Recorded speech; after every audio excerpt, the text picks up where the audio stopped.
Waalaikumsalam Bu Nur. Siap. Ya, oke Bu Nur, saya mau melakukan wawancara kepada Ibu Nur nih Oke, siap Pak, siap. Terkait anak didik Ibu di sana. Ibu ngajar kelas 6 ya? Iya, kelas 6 Pak. Oke, di sekolahan mana itu Bu?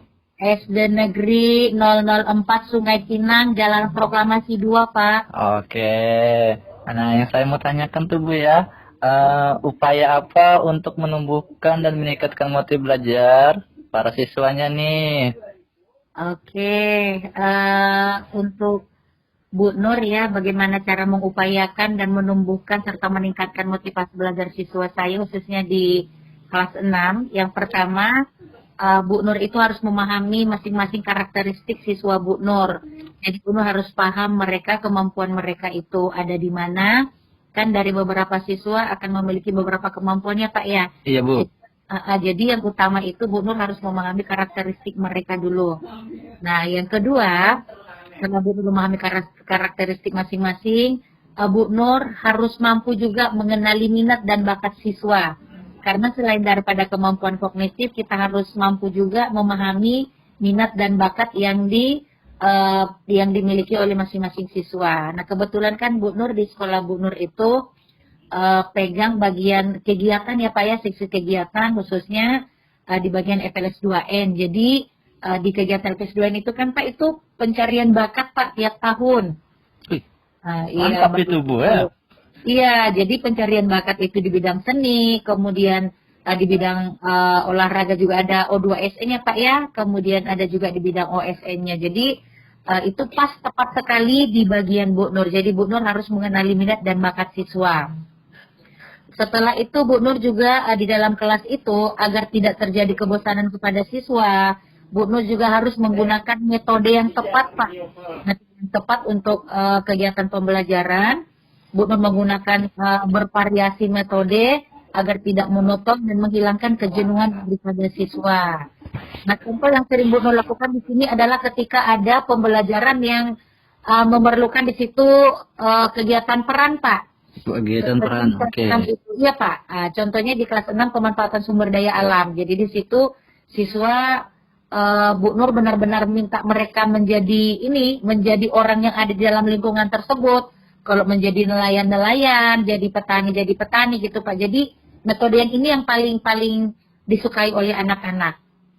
Kemudian Bu Nur juga setiap hari merubah suasana kelas Pak. Contohnya yang paling dekat mungkin Pak Sarif sendiri sudah melakukan itu, yaitu merubah suasana kelas dengan posisi duduk siswa Pak. Oh iya betul Bu. Ya. Merubah posisi duduk atau bergantian pasangan dengan satu meja ya. Betul Pak, iya. Jadi itu saya lakukan setiap hari Pak. Jadi bergeser ke kanan, bergeser dari ke kanan sampai memutar seperti ular Pak. Oke Bu. Iya seperti ular dia putarannya. Kemudian seperti yang Pak Sarif bilang, teman sebangku itu juga Bu Nur lakukan. Jadi hari ini yang di belakang maju ke depan, yang di depan maju ke belakang, besoknya begitu lagi Pak. Oke. Jadi bergantian. Nah itu untuk yang berikutnya tadi itu menciptakan suasana kelas yang bervariasi atau yang kondusif. Kemudian Bu Nur juga sering memberikan apresiasi kepada siswa Pak. Baik itu nanti dia kemampuannya lebihnya di kognitif maupun di bidang lain Pak. Contoh untuk memberi apresiasi itu nggak perlu harus dengan benda-benda mahal. Kita mungkin bisa berupa pujian ya Pak ya. Iya betul itu Bu. Pujian atau bisa juga dengan yang tadi berupa benda tapi dengan harga yang minimal tetapi sangat dikenang oleh anak-anak. Contohnya mungkin Bu Nur belikan 1 pulpen saja Pak. Mereka pasti senang. Nah, itu sering memberi reward lah. Artinya memberi reward atau apresiasi kepada siswa atau sering memberikan penghargaan di setiap hal-hal yang mereka lakukan yang mungkin yang berpengaruh pada hal-hal yang positif gitu Pak. Kemudian satu lagi mungkin menciptakan kegiatan yang melibatkan seluruh siswa. Maksudnya di sini lebih sering melibatkan dalam bentuk kerja kelompok kecil ataupun kelompok besar Pak. Oke. Nah, ya kemarin Bu Nur melakukan sebelum COVID ini ya Pak ya? Iya. Ya sebelum COVID Bu Nur melakukan praktek IPA Pak.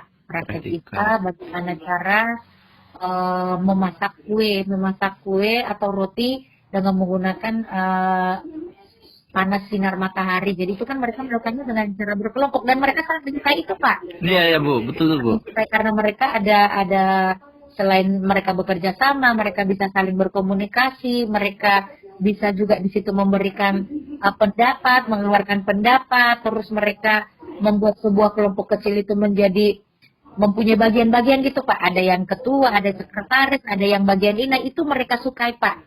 Jadi intinya ada 6 tadi yang Bu Nur sampaikan untuk upaya untuk menumbuhkan dan meningkatkan motivasi belajar. Satu tadi mengetahui karakteristik anak-anak. Yang kedua, mengenali minat dan bakat anak-anak. Yang ketiga, Bu Nur menggunakan metode yang bervariasi. Kemudian yang keempat, menciptakan suasana kelas yang ramah, yang kondusif, yang bersahabat. Kemudian yang selanjutnya memberikan penghargaan kepada siswa, baik itu berupa